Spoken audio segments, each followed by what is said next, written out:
പാലക്കാട്, മലമ്പുഴ മണ്ഡലങ്ങളിൽ പാർട്ടി വോട്ടുകൾ ചോർന്നെന്ന് സിപിഐഎം ജില്ലാ സെക്രട്ടേറിയറ്റിന്റെ വിലയിരുത്തൽ. ഒറ്റപ്പാലത്തും ഷൊർണൂരും സ്ഥാനാർത്ഥികൾക്കെതിരായി പോസ്റ്റർ ഒട്ടിച്ചത് വിശദമായി അന്വേഷിക്കാനും യോഗത്തിൽ തീരുമാനമായി. പാലക്കാട് പ്രഗത്ഭനായ NN കൃഷ്ണദാസിനെ നിർത്തിയിട്ടും പാർട്ടി സ്ഥാനാർത്ഥി മൂന്നാം സ്ഥാനത്തേക്ക് പോയതിനു കാരണം വൻതോതിൽ സിപിഐഎം വോട്ടുകൾ ചോർന്നു തന്നെയാണെന്ന് ജില്ലാ സെക്രട്ടേറിയറ്റ് പ്രാഥമികമായി വിലയിരുത്തി. ശക്തി കേന്ദ്രങ്ങളായ മാത്തൂരും കണ്ണാടിയിലും വരെ വോട്ട് ചോർച്ചയുണ്ടായി. പ്രായരിയിലും പാലക്കാട് നഗരസഭയിലും കണക്കുകൂട്ടലിന്റെ 7 അയലത്ത് പോലും എത്താൻ പാർട്ടിക്കായില്ല. മലമ്പുഴ മണ്ഡലത്തിലും സമാനമായ അവസ്ഥയുണ്ടായെന്ന് സെക്രട്ടേറിയറ്റ് കണ്ടെത്തിയിട്ടുണ്ട്. അകത്തേത്തറ അടക്കമുള്ള ചില പഞ്ചായത്തുകളിൽ VS അച്യുതാനന്ദൻ 2ാം സ്ഥാനത്തേക്ക് പിന്തള്ളപ്പെട്ടത് വിശദമായി തന്നെ പരിശോധിക്കണം. പാർട്ടി വോട്ടുകൾ BJPയിലേക്കാണ് ഇവിടെ പോയതെന്നും സെക്രട്ടേറിയറ്റ് വിലയിരുത്തി.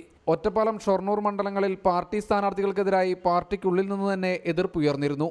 ഇവിടങ്ങളിൽ സ്ഥാനാർത്ഥികളെ അപകീർത്തിപ്പെടുത്താൻ തുടക്കത്തിലുണ്ടായ പോസ്റ്റർ ഒട്ടിക്കലുമായി പാർട്ടി അംഗങ്ങൾക്ക് ബന്ധമുണ്ടോ എന്ന് പരിശോധിക്കണം.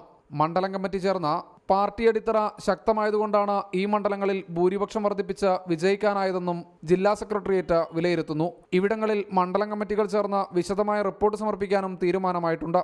തൃത്താലയിൽ VT ബൽറാമിന്റെ വ്യക്തിമികവിനെ മറികടക്കാനായില്ലെന്ന സ്വയം വിമർശനവും പാർട്ടി നടത്തുന്നു. എന്നാൽ മൊത്തത്തിൽ 2 സീറ്റുകൾ പിടിച്ചെടുക്കാനായതും സിറ്റിംഗ് സീറ്റുകൾ ഭൂരിപക്ഷം വർദ്ധിപ്പിച്ച് നിലനിർത്താനായതും വലിയ നേട്ടമായി തന്നെയാണ് CPM വിലയിരുത്തുന്നത്. തെരഞ്ഞെടുപ്പ് അവലോകന റിപ്പോർട്ട് ചർച്ച ചെയ്യാൻ 9-ന് ജില്ലാ കമ്മിറ്റി യോഗവും ചേരുന്നുണ്ട്.